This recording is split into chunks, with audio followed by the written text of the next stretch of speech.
ഒറ്റപ്പെട്ട് കിടക്കുന്ന പ്രൊട്ടക്ഷൻ ഐലൻഡിലേക്ക് വരാനുള്ള ഒരേ ഒരു മാർഗം ഈ ഒരു ഐലൻഡ് ക്യൂൻ ആണ് കേട്ടോ. അവസാനത്തെ ഫെറി മിസ്സായാൽ പിന്നെ തിരിച്ചു പോവുക എന്നുള്ളത് സ്വപ്നങ്ങളിൽ മാത്രം. പ്രൊട്ടക്ഷൻ ഐലൻഡിലുള്ള ഒരേ ഒരു എൻജോയ്മെന്റ് വർഷത്തിൽ 6 മാസം തുറക്കുന്ന ഈ ഒരു പബ്ബാണ് കേട്ടോ. 1989 തുടക്കത്തിൽ ഒരു ബോട്ടിനെ തന്നെ റെസ്റ്റോറൻറ്റും പബ്ബായിട്ടും മാറ്റിയ ഒരു സെറ്റപ്പാണ് കേട്ടോ ഇത്. അതുകൊണ്ട് തന്നെ ഇത് ഫ്ലോട്ടിംഗ് പബ്ബ് എന്ന് അറിയപ്പെടുന്നു. വർഷത്തിൽ 6 മാസം മാത്രം തുറന്നിരിക്കുന്ന ഈ ഒരു പബ്ബാണ് പ്രൊട്ടക്ഷൻ ഐലൻഡിലുള്ള ആകെയുള്ള എന്റർടൈൻമെന്റ്. തിരിച്ച് ഫെറി പിടിക്കാനുള്ള ഓട്ടത്തിൽ നമ്മുടെ ഫെറി ടെർമിനലിലാണ് ഈ ഒരു പബ്ബ് കണ്ടത്. ഒറ്റ നോട്ടത്തില് ഇതൊരു ഫ്ലോട്ടിംഗ് പബ്ബാന്ന് നമുക്ക് തോന്നൂലെങ്കിലും പോകെ പോകെ ചെറിയ അനക്കങ്ങളൊക്കെ നമുക്ക് ഫീൽ ചെയ്യാൻ വേണ്ടി തുടങ്ങും. എന്തായാലും സമയം വേസ്റ്റ് ആക്കാതെ ഞങ്ങൾ ഫുഡൊക്കെ ഓർഡർ ചെയ്ത് ചെറുതായി കഴിച്ചു തുടങ്ങി. പണ്ട് ഇത് പണിയുന്ന സമയത്ത് ഇതുപോലെയാണ് ഈ ഒരു സ്ഥലം ഉണ്ടായിരുന്നത്. ഒറ്റപ്പെട്ട് ഒരു ദ്വീപിൽ താമസിക്കുക എന്ന് പറയുന്നത് തന്നെ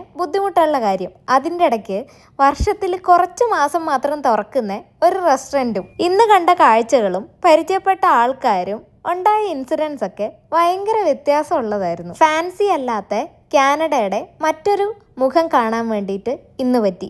അവസാനത്തെ ഫെറി മിസ്സാവാതെ ഞങ്ങൾ എന്തായാലും ഹോട്ടലിലെത്തിയിട്ടുണ്ട്.